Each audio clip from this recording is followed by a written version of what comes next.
The story kicks off in the middle of a massive war, following some young knight who thinks he's a big deal. He decides to go public to recruit a bunch of unpaid volunteers. Meet Yuri, our main character. His life goal is to take down the edgy king who's currently running this budget fantasy world into the ground. Right after the setup, the camera cuts straight to the bad guy's castle. Yuri is already there, standing face to face with the King of Darkness and his army of shadows. Unfortunately, having a brave heart doesn't help much when your magic skills are about as effective as a wet paper towel against a god. The outcome is pretty obvious. Yuri loses the fight and gets a front row seat to the most embarrassing beatdown of his life. But hey, at least Yuri isn't failing entirely on his own. He's got allies like Fina, who is actually the king's daughter, and Purica, a magical fairy who's supposed to represent light and hope, but mostly just looks like a target.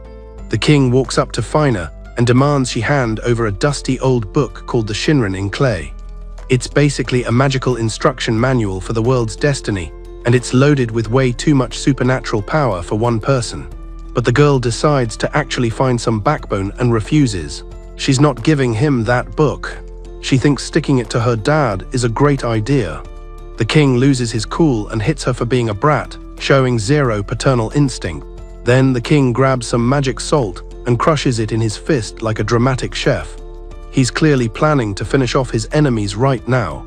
Suddenly, Princess Juliana shows up with her army, acting as a noisy distraction so the Dark Sovereign can't finish the job.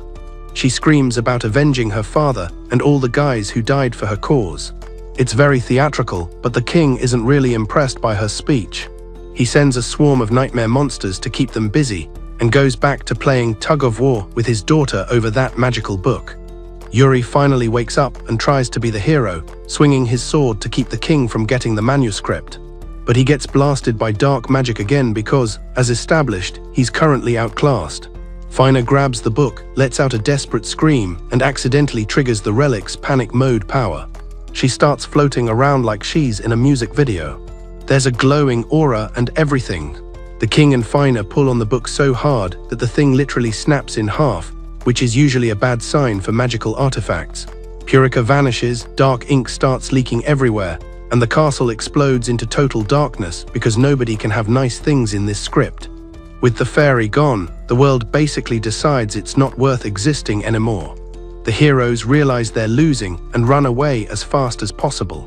Later, Fina is stuck playing nurse for Yuri, who's still knocked out from his failed heroics. Word gets out that the Hydra Alliance fell apart because their grand plan failed spectacularly against the king. All the tribes decide they've had enough and go home, leaving the resistance in shambles. Juliana is the only one still trying to keep the dream alive. Her own soldiers think she's unqualified to lead, which is a great way to boost morale. They even suggest finding a new leader who actually knows what they're doing. Juliana admits she's too obsessed with revenge to actually lead a country properly right now. She credits Yuri for helping her not become a total wreck, which is a lot of praise for a guy who just lost. Meanwhile, some ogre knights start marching toward a future that definitely isn't going to end well for them. A sentinel from the Sacred Army starts herding the troops back to the capital in the princess's name. Yuri finally opens his eyes and sees Fina passed out by his bed, probably from boredom. He's surprised she's even still in one piece. He starts moping about losing the fairy and the magic book, feeling like a total failure. Fina tries to be sweet and tells him that just surviving is a victory, even though it really isn't. A few days later, the heroes are sitting around a campfire. They're all waiting for Yuri to come up with a plan that doesn't involve losing. But he's still traumatized, so he suggests running to the capital to tell everyone how bad things are. When night falls, Yuri has a full-blown emotional meltdown. He's seeing flashbacks of his defeat and the king's face, which is basically a nightmare loop he can't escape. The next day, we're in some random city's shopping district. A trashy merchant and his jerky customer are bullying an old lady because they think it makes them look cool. Before heading out, she tells her most loyal bodyguards to keep a close eye on her. That's when a kid named Aram steps in to play the hero. He thinks he can't just stand by while they treat her like garbage. Aram gets into a scrap with the customer, but the guy is a total pushover. Aram manages to tear the guy's pants off, turning him into a local laughingstock in front of the whole town. While that's happening, Yuri and the gang are still trekking toward the capital. They find out the whole area got wrecked by that dark magic explosion from earlier. The local farmers have no crops and no cows, and they're pretty much ready to give up. One angry merchant literally throws dirt at Yuri and starts yelling at him. He points out that Yuri promised protection but left them all to rot. Right on cue, a villager runs up screaming that the Dark Army is currently murdering everyone in his town.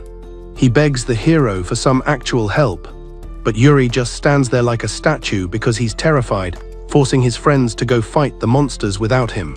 Even the team's owl thinks Yuri is a total flake who can't lead anything. The scene jumps back to the old lady's village where Aram is. He's trying to defend her, but he's outnumbered, and the dark fog is basically swallowing the whole place whole. The rest of the heroes show up, but they realize the fog is literally sucking the life out of them. Yuri is having another panic attack, hearing the king's voice in his head. The king tells him the world is doomed anyway. Yuri almost gives up, but then he hears Aram yelling and fighting like a madman, refusing to quit. That noise reminds Yuri that he used to have a spine too, and that he actually wanted a better future. He finally stops shaking, grabs his sword, and decides to actually participate in the battle. Right then, Aram discovers he can basically siphon energy from the people around him. He borrows some power from the others and charges the enemy soldiers like a tank. Yuri jumps in, and the two of them start fighting in sync, which looks more like a choreographed dance than a war.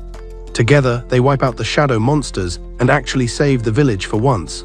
The crowd is actually impressed by the duo's sudden competence. Aram realizes that the guy he was just fighting with is the famous leader of the volunteers. He tries to introduce himself, but Yuri just collapses into the dirt because he's completely out of juice. His friends rush over to make sure he's still breathing. Yuri is lying there wondering how a random kid managed to pump mana directly into his hands to keep him moving. Later, a creepy subordinate of the Dark King is watching them through the ruins like a total stalker. He notes that the heroes are still heading toward the capital city.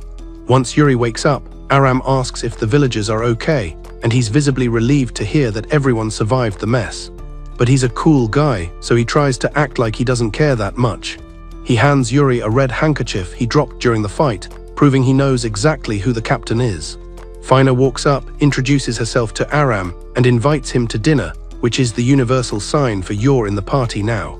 A bit later, the whole squad is hanging out by the fire.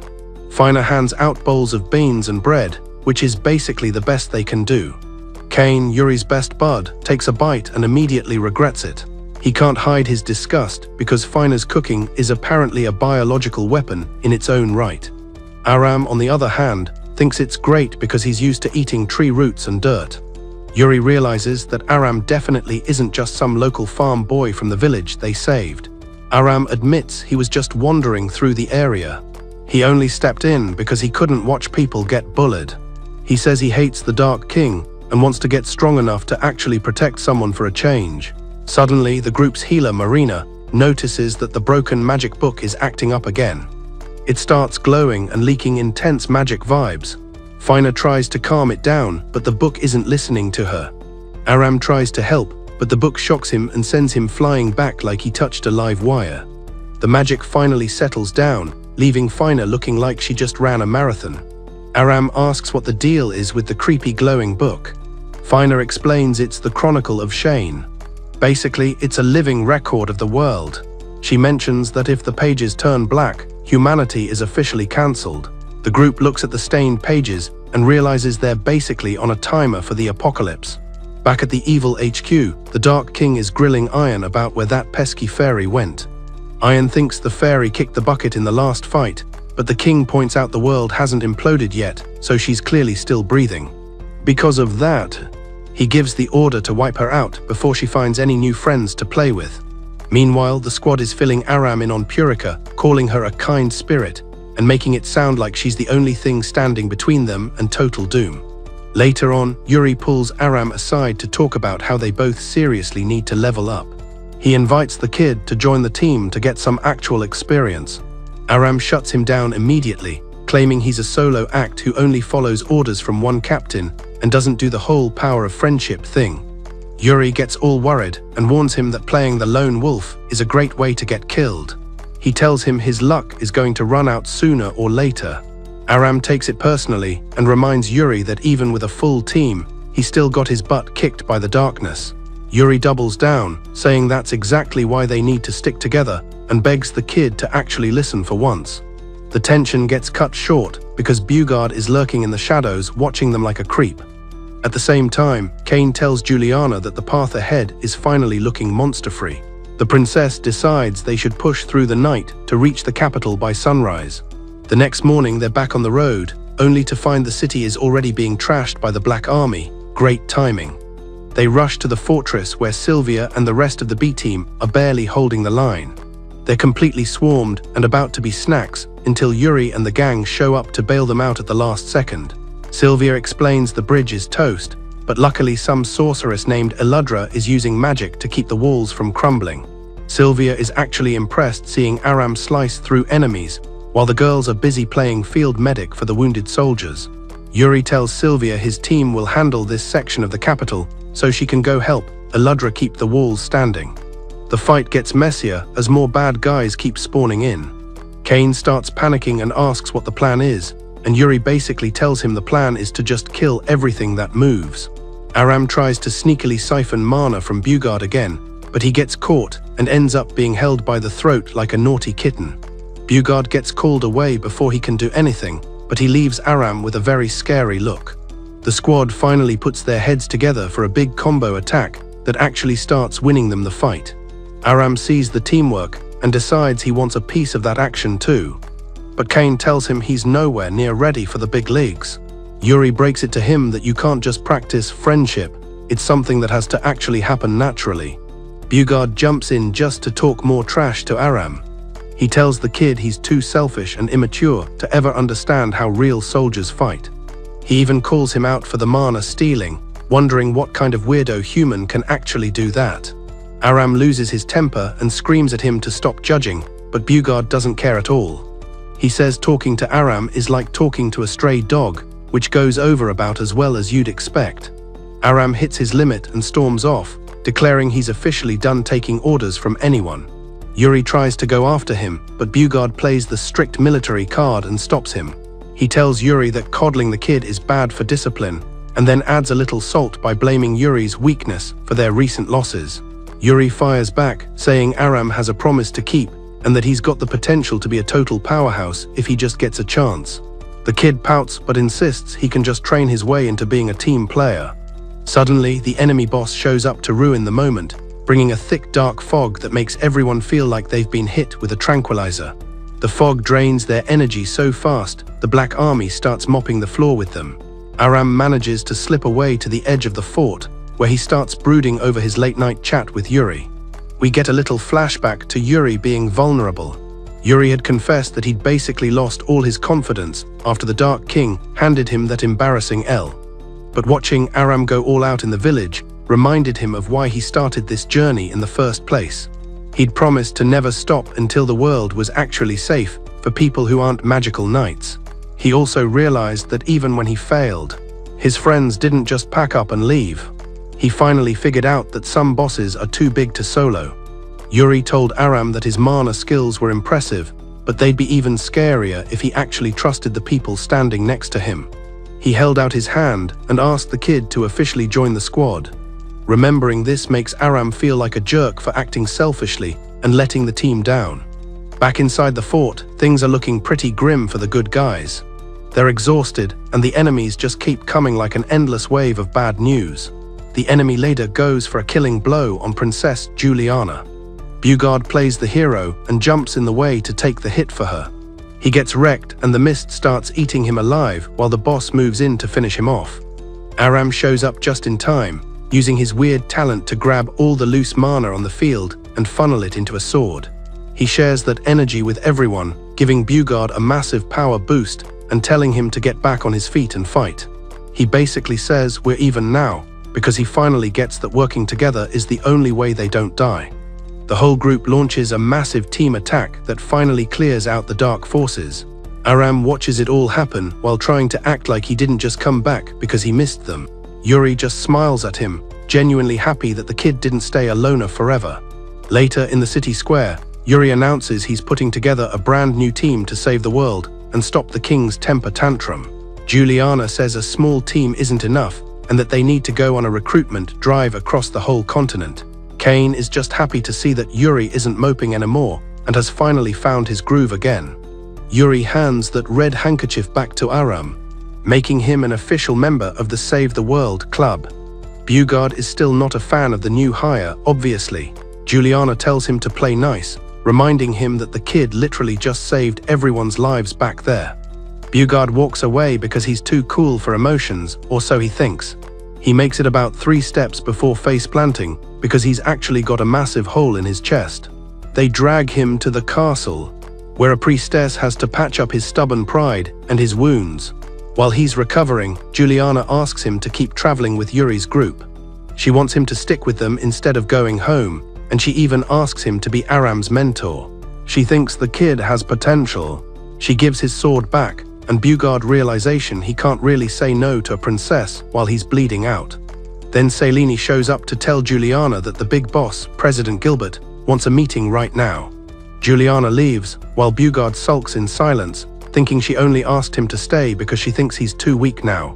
Meanwhile, Gilbert is going over the battle reports, and they aren't looking great. Despite the mess, Yuri is still acting like the optimist, refusing to give up even though the continent is basically on fire. He swears he's going to liberate the nation from the Dark King's grip. His next big plan is to visit the Sage Towers to find some clues on where that fairy disappeared to.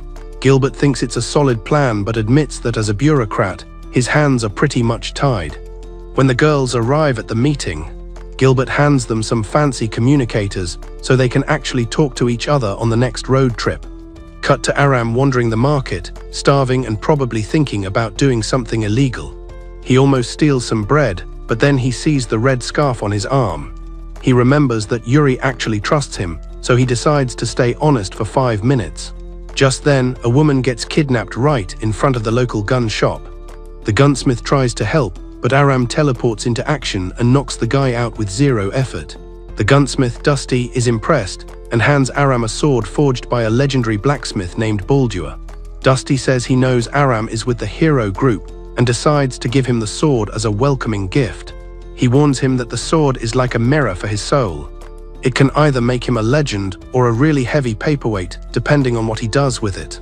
Aram takes the sword and says thanks, probably feeling a bit cooler now.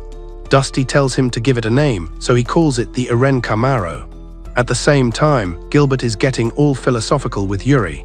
He says that when one flower gets sick, the whole garden is in trouble. He explains that the darkness is spreading like a virus and trying to snuff out the light. Then he shows off his arm, which is already half rotten with dark energy. Yuri finally realizes just how much of a disaster this is. The guards show up and haul the thief off to jail before things get any weirder. Pretty soon, Gilbert is going to turn into a shadow puppet for the King of Darkness, whether he likes it or not. But Yuri is being stubborn and refuses to accept that his friend is destined to become a monster. Gilbert, having nothing left, basically bets his entire soul on the heroes actually winning. Slot says this is just part of the job description when you're trying to save a dying world. Later, Barha finds Aram trying to figure out which end of his new sword is the pointy one and decides to give the kid a lesson. But when he sees that the blade is actually high-quality steel, he looks like he just saw a ghost. He immediately gets suspicious and asks where a kid like him got such a fancy toothpick. Aram tells him it was a gift, which is technically the truth. But Barha isn't buying that for a second. In his world, nobody gives away legendary gear for free unless there is a major catch involved. He calls Aram a thief, and before you know it, they're having a full-blown screaming match. The princess and Yuri have to step in before they start swinging. Yuri sticks up for the kid, but Barha is acting like a total jerk until Dusty shows up and tells everyone to pipe down. He confirms that he gave Aram the sword as a reward for finally joining the good guys. Aram is cleared, and Barha has to eat a giant slice of humble pie while apologizing to the princess. He slinks off afterward, looking like a kicked puppy. Then some guys ask Juliana why on earth she's making Barha watch over Yuri like a babysitter. She says she wants them to actually bond, hoping their friendship will somehow save the world, which sounds pretty optimistic. That night, Yuri is staring at the moon, and his arm starts acting like it's possessed. Fina notices and asks if he's okay, which he obviously isn't. He fakes a smile and says everything is fine, but nobody believes him. The corruption is eating him up, but he's too proud to admit he's failing and just goes to bed. Alone in the dark, he starts spiraling about how much he fears the king. That's when his dark half starts talking to him like a bad horror movie. The voice is basically a jerk, trying to convince him that he's already a lost cause. Yuri holds his head and screams for the voice to shut up already. Thankfully, Aram knocks on the door and the creepy voice vanishes like a bad dream. The kid comes in to thank Yuri for not thinking he was a criminal. He admits he used to steal just to keep his stomach from growling. But for the first time in his life, he feels like he's actually doing something useful. He swears he's going to crush the Black Army for burning his village and leaving him with nothing but trauma. He's tired of seeing every town he visits turned into a pile of ash. She calls him out on the darkness he's clearly hiding under his sleeve. So now he's focused on getting stronger and gaining some real combat skills. He's basically living for the day he can get some payback. Yuri just listens and tells him that whether it's with a sword or just his heart, he'll be a great man. Aram finally looks like he has a reason to smile. The kid is actually starting to feel some hope for the future. At sunrise, the group is packed up and ready to move. Juliana heads back to the capital to beg her old friends for help, while Yuri's team goes looking for some nerds at the Sage Towers. They've picked up a mage named Laledra and a guy who kills dragons for a living named Borg. Aram is totally starstruck by Borg's massive sword. He remembers that a sword is just a reflection of the guy holding it. He makes a joke and gets everyone laughing, which is a nice change of pace. Juliana notices Barha is still being a loner and tries to cheer him up. She tells him that hanging with Yuri is his chance to learn what real trust looks like, which is a lot to ask of a guy that grumpy. Barha just stares at the ground and walks away without saying a word. Meanwhile, some creepy dude is watching them from the bushes. Later, Barha is busy complaining to himself about why he's even here. He feels like he's babysitting a bunch of amateurs. Yuri tries to be nice and suggests Barha should mentor Aram, which backfires because Barha takes it as a massive insult to his pride. He storms off to the forest to be alone and angry. Suddenly, a dark mist starts leaking out of his battle wounds.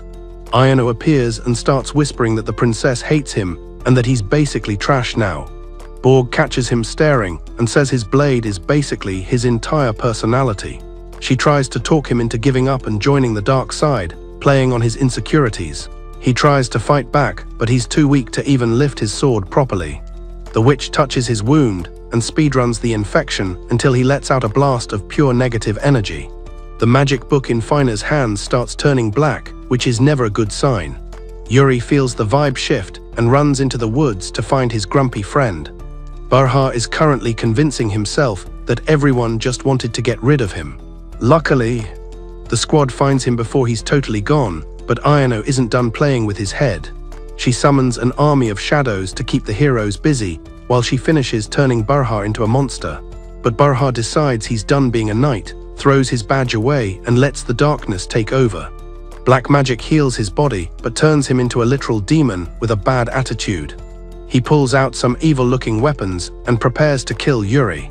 Then Ayano decides she's bored and just ends Barha right then and there. She claims she was just there to recruit talent, and Barha apparently didn't make the cut. She disappears into a vortex, taking the dead knight's body with her as a souvenir. Hearing that Barha turned into a demon and then died is a total gut punch for Juliana. She has to hide her tears and act tough for her soldiers, which is pretty brutal. Suddenly, she gets a distress call saying the capital is literally on fire. The city is turning into a war zone. People are losing their minds because they lost one battle and now they're rioting. The king's voice is literally rattling inside his brain, telling him to embrace the chaos. Yuri tries to save him with a team attack. Despair is a heck of a drug, and now everyone is looting and trashing their own homes. Some people think joining the monsters is the only way to survive the night. In the middle of this mess, Commander Slot takes over. He starts barking orders to evacuate the injured and shut down the city to stop the panic from spreading. A warrior named Haecceitas shows up to hunt down the looters, and things finally start to quiet down, even though the locals are screaming that the knights are useless. The guards are busy trying to put out the fires and keep the peace while being insulted by everyone. Then a woman screams because some rebel is about to attack her. Ares jumps in and stops the guy before things get ugly. Then the princess shows up and wants to know why the city looks like a trash fire. Slot tells her the citizens have officially given up on the heroes. They'd rather be demons than dead, which is a pretty grim trade-off. When the rebel starts calling them fake heroes, they realize the guy is literally just a kid who is tired of suffering. Juliana tells Ares to let him go and asks why he thinks they're the bad guys. The kid says the temple doesn't do anything but pray, while the King of Darkness actually offers them a way to live forever, even if it means losing their souls. The princess tells him to think about the people he'd leave behind, which is ironic because she's drowning in guilt. She feels like she personally killed Barha by being a bad leader. But she doesn't have time to mope because another fire just broke out. The capital just can't catch a break. The vibe is basically everything is terrible and we're all going to die. Meanwhile, some dwarves are digging in a mine and accidentally knock down a wall, finding something weird hidden behind the rocks. They decide to call the boss because it looks expensive or dangerous. Back in the capital, the knights tell Juliana that there's a foreign army parked right outside the gates. Meanwhile, Yuri is having a rough time as that dark infection in his arm continues to spread like a bad virus. Juliana meets Queen Lois, who is busy apologizing for the city being a wreck. Fina tries to use the magical book to slow it down, but apparently the plot armor magic isn't working today.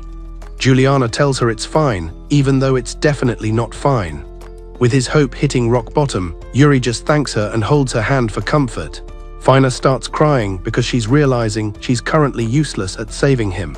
Aram and Cain walk in, but the kid totally misreads the room, thinking he stumbled onto a private date and makes it awkward. Cain has to physically muffle him and drag him away before he ruins the mood further. Aram is still completely oblivious to the fact that Yuri is literally rotting away. The next day, they finally reach the Towers of the Sages, which looks way too high-tech for this fantasy setting. Before they can even knock, an army of mages led by Vinar and his crew ambushes them just to see if they're worth talking to. He just starts lobbing massive fireballs at them like it's a game. Lalidra throws up some shields, while a group of witches tries to stun the team. Aram gets distracted by an ice mage with tribal tattoos, because of course he does. Yuri has to step in and save him before he gets frozen while staring. Vinar keeps blasting Lalidra with fire until her mana tank is basically sitting on empty. Vinar starts charging up what looks like a final boss attack, but Aram pulls his mana transfer trick, giving Lalidra the boost she needs to block the blast. She counters with a massive wave and a meteor shower that actually catches Vinar off guard. Inside, Melchior is watching the fight on a screen like it's pay-per-view, fascinated by Aram's skills, while Dilma scolds him. She reminds him that playing with people's lives for a little entertainment is a pretty jerk move. They think inviting their leader for a chat might be the only way to get some backup. The fight keeps going, and Aram is busy chasing a tiny magician who keeps making weird eye contact with him. Vinar, who is apparently a top-tier sealer, decides to say hello with a bunch of fire. Suddenly, Fatima shows up to stop the brawl, wearing nothing but her long hair, which is one way to get everyone's attention. Once they're inside, Fina introduces the three wise nerds, the old leader Dilma, the destiny expert Fatima, and the arrogant know-it-all Melchior. They show a map of the Imperial Castle, which is currently encased in a thick bubble of evil energy.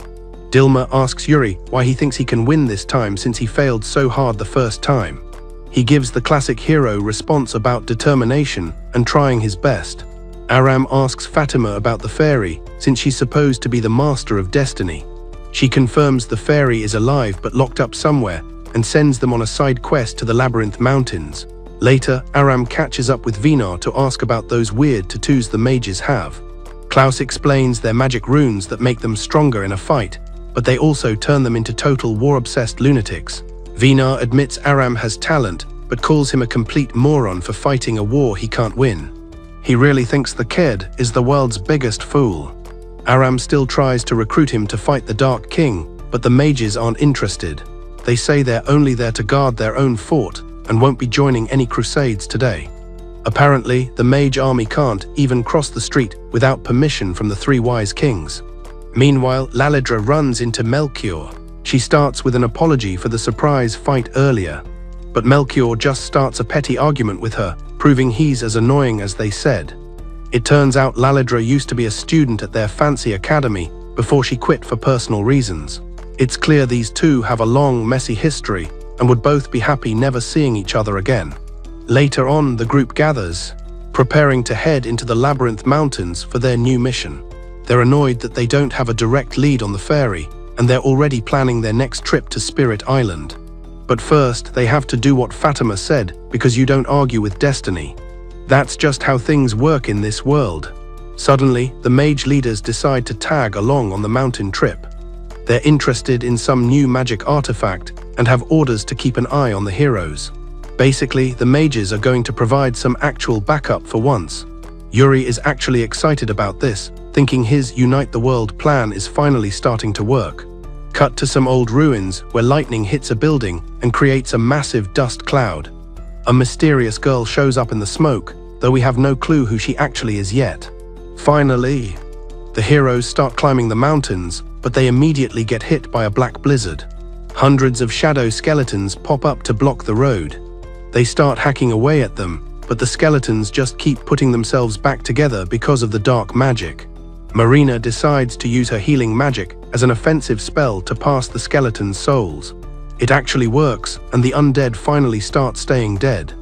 Their souls go back to the spirit world where they belong. Aram is genuinely impressed that the team's healer can be that scary. Suddenly, an explosion and a scream grab everyone's attention. They spot some weird, tiny creature trying to outrun a whole pack of skeletons. The creature jumps at Aram, and he has to dodge a bunch of arrows like he's in an action movie. Vinar uses fire to toast the skeletons, which melts the snow and makes the ground under Aram vanish. Yuri tries to grab him, but they both end up falling into a cave during a massive avalanche. Klaus starts yelling at Vinar for being reckless, while the others try to figure out how to dig them out. Kane suggests asking the local dwarves and earth spirits for a map or a shovel. They're hoping Yuri is smart enough to just wait inside the cave until they get there. Down in the hole, the boys start looking for a way out of the dark. Aram is busy keeping that tiny creature warm inside his coat while asking Yuri if he knows what it is. Yuri admits he's never seen a dog-cat thing like that before in his life. But he can tell it's not dangerous, so he lets Aram keep it as a makeshift pet. Aram decides to call the creature Fluff, which is about as creative as you'd expect from him. The storm finally stops, but Yuri starts feeling the darkness draining his energy again. He decides to dig a hole in the snow to hide from the wind while he tries to recover. Meanwhile, the rest of the gang makes it to a mine where the dwarves and earth spirits are hiding. They meet the dwarven leader Olga and a couple of hot-headed fire heroes named Lolo and Kiki. Olga tells them about the mountain mess and has Kiki try to radio the fire spirits for info. Then she shows them the artifact the dwarves found, which gets everyone's attention immediately. Back in the cave, Yuri and Aram are trying to use their communicator, but the storm is basically jamming the signal. Yuri says they just have to trust their friends, reflecting on how he never had anyone to back him up before. He gives Aram a speech about how important friendship is for a warrior's soul, which is very after-school special. He wants Aram to figure it out himself, but he's pretty sure the kid will find his way eventually. The warriors and the dwarves head out to find Yuri, Fina, and Marina. They're still wondering why Fatima sent them here, so they take a closer look at the dwarven artifact. Marina touches it and realizes the thing is loaded with massive magical power. Suddenly, the magic book opens and mentions a legendary sword hidden somewhere in the labyrinth. Supposedly, this sword can cut through darkness, which is exactly what they need right now. They're starting to think this might be the one thing that can save humanity. Back in the cave, Yuri suggests they play a word game so they don't freeze to death in their sleep. Aram thinks it's a bit weird, but goes along with it anyway. Aram goes outside to use the restroom, and while he's out, he realizes that Fluff has pulled a vanishing act. He starts wandering around looking for his new pet. But the dark fog swallows him up, and he gets totally lost in the blizzard. Meanwhile, Princess Juliana's messenger is busy getting executed because the leader of the 9 lands is a jerk. He has no interest in helping the Alliance and proves it by killing the diplomat. Yuri realizes Aram is missing and heads out into the storm to find him. But his dark self starts whispering in his ear again, trying to make him feel like a failure. The voice tells him his hero title is fake and that trying to save people is just a waste of time. It claims that nobody is ever going to save a hero like him. Yuri draws his sword and starts fighting his own hallucination, which he actually loses to. His brain keeps replaying his defeat against the Dark King over and over like a bad tick-tock. The inner voice tells him that resisting is pointless and that he should just give up. It says the darkness is going to take his soul anyway, so why bother? It suggests he just surrender and stop pretending he's a savior. But right before the Shadow Yuri lands a killing blow, Aram appears out of nowhere and blocks the attack. The dark version of Yuri shatters into pieces, only to be replaced by a fresh horde of shadow soldiers. Yuri finally puts two and two together and realizes his emo phase is actually just dark corruption rotting his system. He's told to go punch some skeletons to get his mojo back and stop being such a coward. But Aram isn't about to let him solo this mission, doubling down on the life lesson he just learned. Apparently, letting people help you when you're failing is true bravery, even if the kid still doesn't quite get how friendship works. Aram makes it clear he's got Yuri's back, arguing that it doesn't matter who gets the kill as long as the world stops ending and Yuri learns something for once. The two of them team up for a big flashy combo move, deleting the hidden skeletons and clearing the sky of that annoying black blizzard. Once the dust settles, Yuri drops the bombshell that Baltazar is actually the old sage of destiny and Fatima's former teacher. They notice Fluff hiding in the sage's hat, and of course, Aram immediately tries to tackle the poor creature again. Baltazar points out that Yuri has been struggling in that black blizzard like a guy trying not to drown in a whirlpool of his own drama. The guy's internal battle is literally eating him alive. The old man warns him that if he keeps this up, he's going to lose his marbles and become a permanent resident of the dark side. But Yuri gives the typical hero speech about how hope means he'll never throw in the towel. Baltazar basically calls him out, saying hope can be a blinding trap that burns you with its own light. Still, Yuri insists he's perfectly fine with dying if it means the world doesn't go up in flames. The sage actually laughs at that, kind of liking the kid's stubbornness, and tells him to keep going. He throws him a bit of advice as a participation trophy for his bravery. He brings up the dragon Yuri killed and tells him to go back to the desert oasis if he wants to see something new being born. Baltazar pulls a vanishing act just as the rest of the squad shows up to drag Yuri off the mountain. Aram gets all emotional about how he knew they'd come back for him, and Yuri agrees, calling them all part of the same pack. He promises they'll always be there to bail each other out. Aram is feeling all warm and fuzzy inside, and they all head back to the mine to have a little victory party. Yuri chats with Olga, who confirms that the Earth spirits are officially joining their little suicide mission. While Lolo promises the fire spirits are in too, they're told they need to meet the master blacksmith, Baldur, the guy who made Aram's sword. Baldur gives them his blessing, seeing the potential in Aram, but reminding him he's still a scrub who needs way more training. Later on, the rest of the group meets up, and Marina starts roasting Yuri for being absolutely terrible at naming pets and weapons. Fluff makes a terrifying face at her, which sends her running, totally shocked that a cute fur ball could be that demonic. Aram pulls Yuri aside to admit he's actually starting to like this weird group of misfits. He feels like he finally found a family, and Yuri, acting the proud dad, says meeting him was a stroke of destiny. The next day, they set sail for Spirit Island to get the ferry back before things get even worse. But they run into Shusa and his 9 lands army, who are definitely not there to be friendly. Yuri thinks they might help, but Shusa pulls a sword on him, trying to hijack the Chronicle and claiming he's the only one fit to rule. Yuri is just disappointed that Shusa is being such a cliché villain, waiting for him to make a move. But Aram doesn't wait and swings first to protect Fina and keep the magic book out of Shusa's greedy hands. Meanwhile, back at the capital, Princess Juliana is staring at a throne, getting ready for a coronation she's clearly stressed about. Back with the squad, the master swordsman Shugo confirms he got the memo, but thinks they're all doing it wrong. He has no interest in playing nice with their little expedition. He decides he's taking over the mission because he thinks his solo plan is way better than their teamwork approach. Aram loses his cool and tries to fight him, but Shugo just tells him to shut up before he gets hurt. He's making it very clear that he's the boss here or else. Aram is fuming and begs Yuri to actually do something about this guy's ego. Then Shusa walks up and demands Fina hand over the magic book right now. He draws his blade, but Yuri is fast enough to block him before he can do anything stupid. Yuri points out that fighting each other while the world is ending is peak stupidity. Shusa just mocks him, saying Yuri's mercy is why he got his lunch money taken by the Dark King earlier. When Fina says the book only works for the chosen one, Shusa basically says, "Watch me," and reaches for it. Yuri immediately charges in to stop him. They start clashing swords and staring each other down like they're in a western. Meanwhile, the princess admits she was using everyone as a shield because she was too scared to actually rule.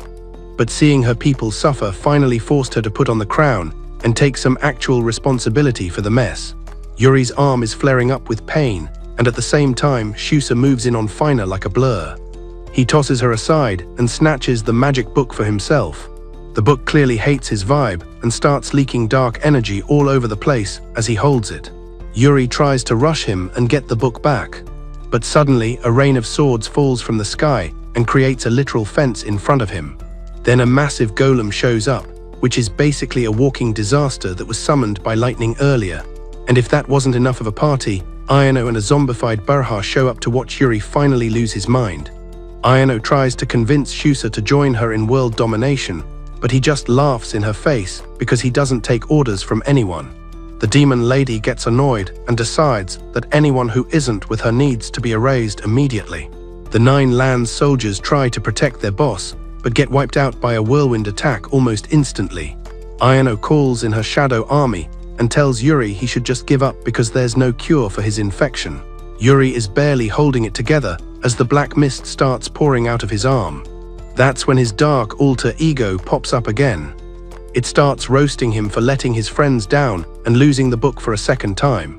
The voice is just relentless, poking at all his insecurities. Aram wakes up feeling like he was hit by a truck, but rushes to help Yuri anyway. But the undead Berha blocks his path, forcing him into a fight. Yuri is busy swinging his sword at thin air, trying to kill his own hallucinations, and accidentally scratches Ayano's face. She's still trying to talk him into surrendering his soul, but Yuri is fighting back with everything he's got left.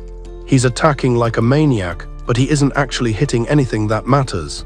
The demon lady just laughs and points out that his friends are currently getting their teeth kicked in while he's distracted. The rest of the team is struggling with Berha, but the guy is a tank and says he's officially accepted his new demonic life. He claims he finally realized that everyone he ever cared about was a disappointment. He knocks Aram to the ground, sounding like a guy who has completely given up on humanity. Aram is just confused and stunned by the whole thing, while the rest of the battle keeps raging around them. Marina manages to delete a few enemies with a magic seal. But the archers are running out of arrows, and the shadow army is moving in for the kill. Kane finds himself facing off with Shugo, proving that he can actually hold his own against an ogre. Shugo respects the hustle, saying Kane is as loyal to Yuri as he is to Shusa. Yuri is still being tormented by Ayano's mental games, telling him he's too weak to protect anyone. The voice is telling him that the only way to be free is to join them in the dark. His own reflection is even telling him to use his goodness to kill his own friends. Yuri is losing his mind with terror and confusion, screaming that he won't do it. He finally snaps and swings his sword at the dark version of himself. But it was a trap, and he ends up stabbing his best friend Kane, who was busy trying to keep Fina safe from Ayano. Kane tells him with his last breath that it's okay, and that he still needs to finish the mission. Then Kane dies, and Yuri lets out a scream that sounds like a soul breaking. He's totally broken by the fact that he just murdered the person he cared about most. The dark mist completely swallows him now, as his humanity effectively hits zero. He's forced to relive every single failure and mistake of his life, while the Dark King laughs in the back of his mind. The king basically tells Yuri he's been waiting for this moment. In a different scene, Princess Juliana is standing in front of the sacred throne, giving her first official speech as the heir. Yuri is absolutely horrified, catching Kane as he falls, realizing he just killed his brother-in-arms. She's looking out at a crowd that clearly wants her head on a pike. She admits that after the Black Army killed her dad, she totally checked out, leaving the city to go on a revenge trip with the resistance. But instead of finding peace, she just found more misery. She credits our main guy, Yuri, for showing her that being obsessed with vengeance wasn't going to fix her heart or save her kingdom. She realized the city was dying without a leader and decided to finally step up and bring some hope back to the people. The citizens actually buy it, cheering for her as they realize they've got a queen again. She officially gets the crown put on her head. Meanwhile, Yuri is officially a goner, fully turning into a high-ranking knight for the Black Army. He looks like a totally different person with red armor and gray hair. He starts using his new dark powers to whip up a whirlwind and attacks the people who used to be his best friends. Aram is screaming at him to stop being an idiot. But Yuri is a full-blown demon now, and there's nobody home. Ayano is laughing in the background, calling him weak for breaking after losing a friend, as Yuri charges up for another attack. Suddenly, a couple of stone golems show up and get in the way. Ayano decides she's done playing games and opens a portal to take her team back to base. Aram tries to jump through the portal to stop her, but a stone wall pops up and knocks him back. It's Barha threatening to finish him off and reminding the kid that he's always been a loser. Shusa shows up and starts bragging about how he's going to show everyone what real dark power looks like. He puts up a shield to stop the golems, but it's too late. Ayano and her new demonic recruit escape through the portal Yuri left behind. The defeat is a massive weight on everyone's shoulders. They didn't just lose their leader, they also lost Kane, which really hurts. That night, Marina is burning through her magic trying to heal Kane and bring him back from the brink. But even her skills have limits, and someone notes that it'll take a literal miracle to patch him up. Shusa and his guys show up and start acting like jerks, asking why they're still moping around since their leader is now an evil demon. He tells them they should just join his army because he's the only one who can actually use their skills. But the heroes and the mages aren't interested in being interns for an arrogant ogre. Shusa makes it clear that he's going to steamroll anyone who gets in the way of his world conquest. Shusa just gives him a cold look. He laughs about how their hero betrayed them all and sold his soul to the bad guys. Aram snaps back, saying Yuri didn't betray anyone. He argues that Yuri is just lost and needs his friends to drag him back into the light before he does something he regrets. He swears that their friendship is still the real deal and that they'll carry the weight of this mess together until Yuri is saved. Shusa draws his sword and points it at the kid, but he's actually surprised that Aram isn't shaking in his boots. Shusa respects the guts and tells him to prove it, but warns that if he takes too long, he'll have to kill Yuri himself. Then the ogre and his buddy leave, taking the magic book with them. Over in the dark world, the king is welcoming Yuri and asking him how it feels to finally be honest about what he wants. Aram tells him to shut his mouth and demands the magic book back immediately. Yuri says he spent his life trying to be a savior, but everything he touched turned to garbage anyway. He claims humanity is a lost cause, and he'd rather just end it all than watch them suffer for another second. The king is grinning ear to ear, absolutely loving this development. The mages head back to their towers, while the girls go on a search for a top-tier healer to save Kane. Fina and Aram decide to stick to the plan and keep heading towards Spirit Island. They aren't giving up on their original quest. As they travel, a magical song plays in the background, setting a pretty somber mood. They set up camp for the night to get some rest. Fluff tries to cheer Aram up, and he tells her he's doing fine, even though he's clearly lying. Fina, however, is looking like her whole world just ended. Aram admits that before Yuri, he didn't give a damn about anyone and was just waiting to die. But now he has people in his life that are actually worth fighting for. Fina cuts him off and tells him to eat his dinner, trying to distract him with stories. She's clearly hurting, but Aram keeps pushing, bringing up that story about Yuri killing a dragon. She finally gives in and starts telling the tale. She says this dragon was the desert's guardian until its heart got corrupted by the same darkness that's ruining the world now. Yuri and some desert commander fought the beast in a big temple until they finally brought it down. Once the dragon got its mind back, it realized what it had done and begged Yuri to kill it so it wouldn't hurt anyone else. He did it because he had no other choice, and Fina is really bothered by the fact that he couldn't just save it. She's carrying a ton of guilt for being the Dark King's daughter and feels like this is all her fault. He explains that Yuri taught him that nobody is perfect and everyone has a weak spot. He tells her that if they trust each other, they can pull off the impossible, so she needs to keep her head up. Fina just lets the tears flow, and Aram is there to comfort her while she vents. She falls asleep next to Fluff, while Aram thinks about how much losing people sucks. He ties Yuri's scarf around his arm and promises himself that he's going to save his friend no matter what. He's officially 100% committed to the mission. The next day, the girls finally find the vice captain they were looking for. She starts crying because she realizes Yuri is in the exact same spot as that dragon now. She hates that she can't save the person she cares about most and blames the world for being so cruel. They're hoping his magic can bring Cain back. One of them tells the queen that she still thinks Yuri can be saved too. But Slot breaks the bad news that Yuri is currently a puppet for the darkness. Everything has been going downhill since they lost Burha, and the enemy army is only getting bigger. Aram yells at her to stop being so dramatic and wrong. Juliana tells them all to stop moping, because crying about the past isn't going to fix a thing. She says when things are this bad, you have to carve out your own path forward. Since she's the queen now, she's going to fight to protect her world, even if she has to go through hell to do it.